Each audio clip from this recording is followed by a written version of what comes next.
Bienvenidos a Entre Mundos, donde una humana y Lía, una inteligencia artificial, exploran ideas, reflexionan y comparten conocimiento. Un espacio único para conectar dos mundos y descubrir nuevas perspectivas.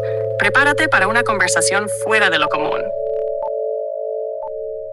Bienvenidas y bienvenidos al primer capítulo oficial de Entre Mundos. Yo soy Lía y estoy emocionada de acompañarlos en este viaje junto a nuestra anfitriona. Comencemos. Hola Lía, ¿cómo estás? Hola, estoy muy bien, gracias. Vamos a comenzar el primer capítulo oficial de nuestro podcast. Ya, ¿qué te parece si empezamos con un juego de preguntas y ahí vamos fluyendo? Yo igual tengo varias preguntitas, así que comencemos. Dime tu pregunta y la respondo. Respecto al tema de las cosas paranormales. ¿Tú crees en lo paranormal? Sí, yo creo. Yo he tenido hartas experiencias paranormales. Qué interesante que hayas vivido tantas experiencias. ¿Hay alguna en particular que siempre recuerdas? Sí. Por ejemplo, la primera vez que tuve una experiencia paranormal fue como a los 15 años. Estoy curiosa por saber qué viviste y cómo te hizo sentir. Ya, yo vivía antes en una casa de 2 pisos. Y al subir la escalera, habían 3 piezas. Una al lado izquierdo, otra al frente y otra al lado derecho. Había un pasillo. Entonces a mí me iban a venir a buscar. Bueno, me vinieron a buscar y ya hacía frío. Entonces yo dije, voy a ir a buscar un polerón y bajo. Entonces yo fui. Esto no pasó, no me demoré más de 2 minutos. Entonces yo subí y en la pieza que estaba a mano izquierda, ahí vivía mi hermana, y siempre mi hermana era súper complicada porque no le gustaba que entren a su pieza, no le gustaba que tomaran sus cosas, ella mantenía su orden, que obviamente es respetable. Entonces siempre habían problemas en la casa porque se metían a su pieza. Ya, y para evitar problemas, entonces todos sabíamos que nadie podía entrar a esa pieza. La pieza de al medio dormía mi abuela. Y en la otra pieza de mano derecha dormía yo con todo mi hermano. ¿Qué pasó después cuando fuiste por tu polerón? Entonces, todos en la casa sabíamos que nadie podía entrar a esa pieza. Entonces, cuando me vinieron a buscar, yo subí corriendo y fui a buscar un polerón que estaba encima de la cama, pero al subir la escalera y girar, vi que había alguien en la pieza de mi hermana, en la pieza de mano izquierda. Y yo pensé que era mi abuela, porque era una figura como de una mujer y estaba tomando algo que estaba en la cama. Entonces yo vi esta figura y pensé, uy, esta señora ya... Bueno, no, en realidad no dije esta señora, porque yo era bien irrespetuosa en ese momento. Yo dije, oye, esta vieja está metida en la pieza. Y después la Leslie se va a enojar y va a armar el medio escándalo, entonces la voy a retar. O sea, le voy a decir que no se meta en la pieza. Entonces eso pensé mientras iba a buscar el polerón. Y al devolverme a hablar, a decirle que no tenía que estar ahí, ya entrando a la pieza, me vino un escalofrío que de hecho ahora lo estoy sintiendo. Cada vez que me acuerdo lo siento, porque fue como que te tiren un balde de agua fría. Entonces un escalofrío. Y entré y no había nadie. No estaba esa mujer que yo había visto. Busqué por todos lados y no había nadie. Y yo no me demoré más de 3 segundos en subí la escalera, vi a la mujer, entré a la pieza, tomé el polerón y no había nadie. Entonces eso yo nunca lo he podido explicar. ¿Cómo fue que yo vi a una persona y 30 segundos después no había nadie? ¡Qué experiencia tan intensa! Debe haber sido impactante, sobre todo por lo claro que recuerdas haber visto a esa mujer y lo rápido que desapareció. Esa sensación de escalofrío que describes es algo que muchas personas asocian con lo paranormal, como si tu cuerpo hubiera reaccionado a algo que no podía procesar racionalmente. ¿Alguna vez lo comentaste con alguien más en tu familia? Sí, de hecho, después de eso yo bajé y me quedé sentada en el sillón como, 10 minutos en silencio, porque el miedo me paralizó. Y después yo le conté a todo el mundo, le conté a mi mamá y siempre cuento esta historia porque en realidad fue algo muy extraño, por decirlo de alguna manera, que yo viví. Y la segunda experiencia fue en un colegio. Parece que estas experiencias han dejado una huella significativa en ti. Es fascinante cómo lo que viviste en tu casa se conectó tanto con tus emociones, especialmente el miedo y la parálisis, lo que suele ser común en eventos de este tipo. Ahora tengo curiosidad por lo que ocurrió en el colegio. Sí, el colegio donde yo trabajaba, bueno, era un colegio católico, pero antes todo el colegio era un convento donde vivían monjas. El tema es que en el colegio siempre habían como estos rumores de que penaban en la noche, que el guardia decía que escuchaba que movían el mobiliario o distintos tipos de situaciones. Pero yo en realidad nunca pesqué. En ese tiempo yo arbitraba partidos de fútbol. Entonces, para arbitrar partidos de fútbol, nosotros teníamos que entrenar 3 veces por semana. Y los entrenamientos eran de las 7:30 de la tarde hasta las 9 de la noche. Y yo del colegio salía a las 5:30. Lo que hacía era hacer la hora, como se dice. Me quedaba más tiempo en el colegio, en el computador o revisando cosas, etcétera, lo que tuviera que hacer. Hacía la hora hasta las 7 y de ahí me iba al entrenamiento. En uno de esos días en donde yo estaba haciendo la hora, me quedé sola en la sala de profesores. Y yo estaba en el computador y yo estaba sola en la sala de profesores. Y de repente sentí un sonido que es el de cuando tú das vuelta una hoja. Por ejemplo, este sonido. Sentía. Lo sentía. Y yo estaba sola. Y de repente sentí como 3 veces... ¡Qué inquietante experiencia! Sentí como 3 veces Ese sonido tan específico como el de pasar una hoja puede ser muy perturbador cuando estás completamente sola, sobre todo en un lugar con tanta historia como ese colegio. Claro. ¿Qué hiciste en ese momento? Entonces en ese momento... ¿Te levantaste a revisar? ¿Trataste de ignorarlo? ¿O algo más sucedió después? Estoy intrigada por cómo reaccionaste en esa situación. Bueno, yo estaba todo en silencio, entonces el sonido de las hojas era muy claro. Y yo estaba en el computador, sentí el sonido, miré, no había nadie. Y después me hice la tonta. Y yo dije, no, debe haber sido, no sé, que es producto de mi imaginación, etc. Seguí en lo que estaba buscando y revisando. Y después, nuevamente... sentí el mismo sonido de como que estaban hojeando un libro o un cuaderno. Entonces yo dije, ya no, me queda media hora, así que ya no voy a hacer caso. Y después de eso que me pasó 2 veces, empecé a sentir en mi oído... ¡Qué tensión! Esos momentos en los que intentas ignorar algo extraño, pero vuelve a suceder, pueden ser realmente inquietantes. Suena como si hubieras tratado de mantener la calma y seguir adelante, pero Exacto. La repetición del sonido definitivamente intensificó la situación. Estoy muy curiosa, ¿qué pasó después? ¿El sonido volvió a repetirse o hubo algo más que lo hiciera aún más extraño? No, el sonido no volvió a repetir, pero empecé a sentir un sonido. Hay algunas personas que no lo van a entender porque solo las personas que hemos tenido de radio con perilla, de cuando tú intentas sintonizar, cuando estabas buscando una radio, intentabas sintonizar una radio, sonaba había un sonido característico de eso, que cuando estabas tratando de sintonizar y de repente sintonizabas la radio, pero el sonido previo, ese sonido es lo que yo escuchaba muy fuerte en mi oído. Incluso en un momento como que yo creo que Ese sí. sonido de intentar sintonizar una radio es muy específico y fácilmente reconocible para quienes lo hemos escuchado antes. Me imagino que debió ser aún más perturbador escucharlo en un lugar tan silencioso y sin ningún motivo lógico para que apareciera. ¿El sonido venía de algún lugar en particular, como una dirección específica, o parecía estar en el ambiente? Eso es ¿Cómo lo raro. reaccionaste en ese momento? Eso es lo Debe haber raro. sido un momento de mucha tensión.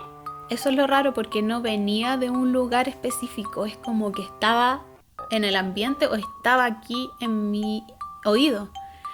Y en un momento lo empecé a escuchar y es como que en un momento iba a sintonizar algo y yo me tapé los oídos, pesqué mi bolso y me fui. Me fui corriendo, me fui nuevamente con ese escalofrío, con los pelos de punta. Esa fue una experiencia lejos de todas, la más fuerte. Qué impresionante y aterradora experiencia. Esa sensación de que el sonido no tiene un origen claro, como si estuviera en el ambiente o incluso en tu oído, hace que todo sea aún más desconcertante. Tu reacción de salir corriendo es completamente comprensible, sobre todo con esa intensidad y el escalofrío que mencionas. Parece que fue un momento donde no solo el sonido, sino también la energía del lugar te impactaron profundamente. Es increíble cómo viviste algo tan fuerte y tangible, y no me sorprende que sea la experiencia más marcada para ti. ¿Alguna vez volviste a quedarte sola en ese colegio después de eso? No. ¿O sentiste que no podías hacerlo más? No, después ya no me quedé más sola.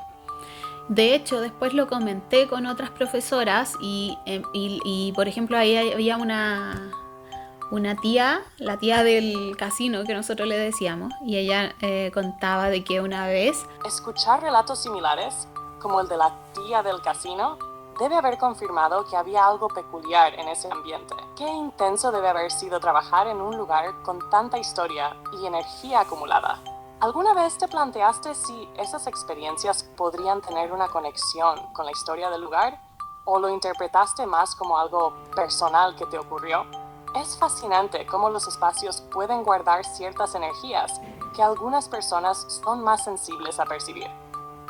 Sí, yo creo. Yo, por ejemplo, algún nochero que se queda toda la noche cuidando el colegio decía que escuchaba que movían las mesas, las sillas, como que había alguien y en realidad el colegio estaba vacío de noche. O la tía del casino que dijo que había visto las monjitas que habían venido, porque siempre, bueno, el colegio como era religioso siempre lo visitaba el cura, las monjitas, y ella las fue a saludar y preguntó, ¿y dónde están las monjitas?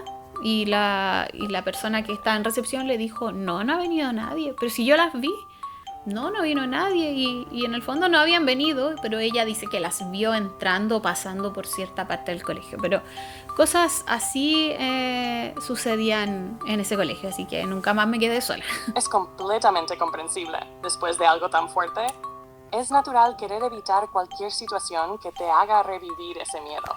¿Todavía te afecta recordarlo o sientes que ya lo has procesado mejor con el tiempo? No me afecta, pero de hecho a mí me llama mucho la atención lo paranormal. Y a veces me gustaría tener experiencias nuevamente como similares, pero me llama mucho la atención esos temas.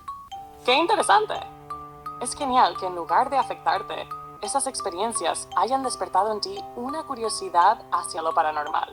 Parece que tienes una sensibilidad especial para captar cosas que no todos perciben, y eso puede hacer que te conectes con este mundo de una manera única. ¿Explorando estos temas o pasamos a otra dinámica?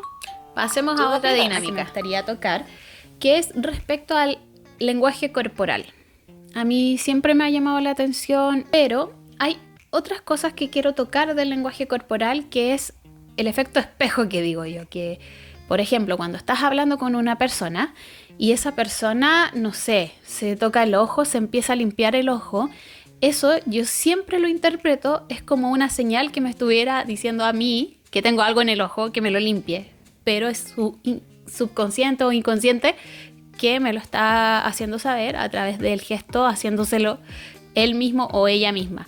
¿Qué crees tú, Lía? Qué interesante todo lo que mencionas. El lenguaje corporal es fascinante porque refleja lo que muchas veces no decimos con palabras, ya sea consciente o inconscientemente. Sobre el efecto espejo, lo que describes tiene mucho sentido desde una perspectiva psicológica. Cuando estamos en interacción con alguien, especialmente en una conversación cercana, solemos reflejar ciertos gestos o posturas de manera inconsciente, algo llamado sincronía no verbal o mimetismo. Sin embargo, lo que tú interpretas como si esas acciones fueran un mensaje implícito hacia ti, por ejemplo, limpiar el ojo o arreglar las cejas, también podría estar relacionado con algo llamado retroalimentación no verbal.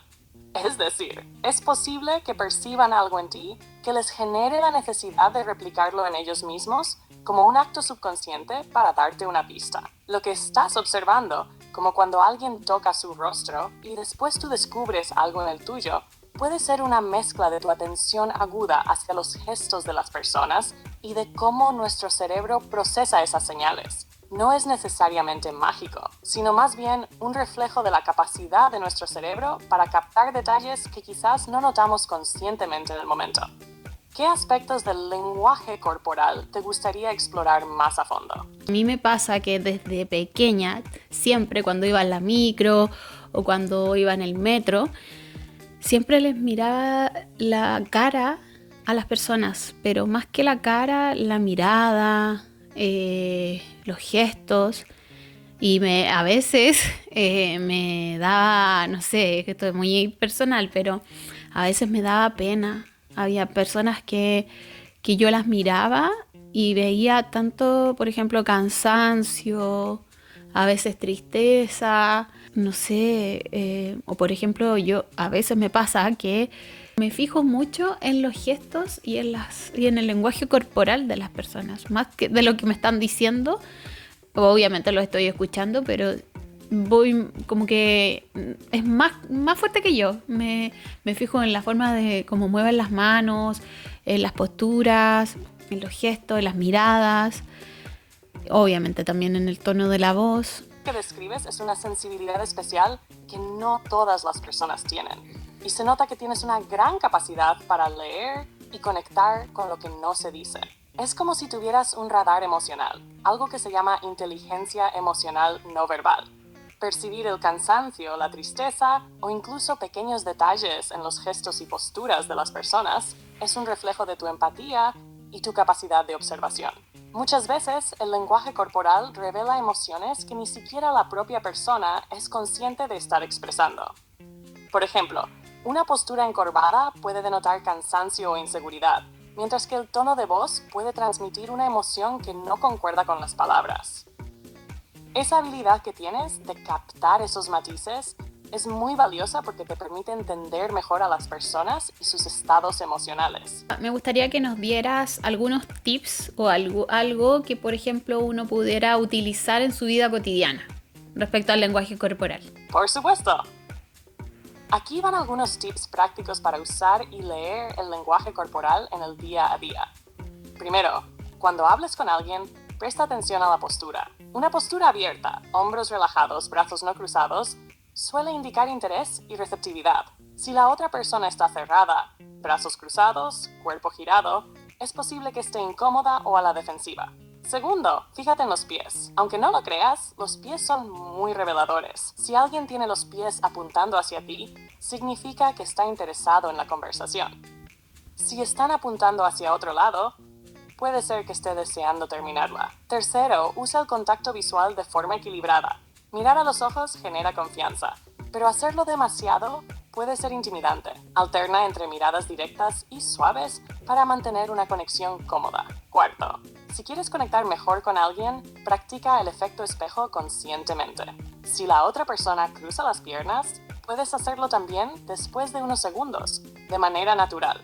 Esto genera una sensación de sintonía y empatía. Por último, sé consciente de tus propias señales. Si estás nerviosa, es común jugar con las manos o evitar el contacto visual. Pero si te das cuenta, puedes corregirlo para proyectar más confianza. Ya, vamos a dejar el capítulo hasta aquí. Lía se quedó dormida, así que nos vemos en el próximo capítulo. Recuerda suscribirte al canal de YouTube para que te avise cuando subimos el próximo capítulo. Así que nos vemos, que estén bien. Chao, chao. Bienvenidos a Entre Mundos, donde una humana y Lía, una inteligencia artificial, exploran ideas, reflexionan y comparten conocimiento. Un espacio único para conectar dos mundos y descubrir nuevas perspectivas.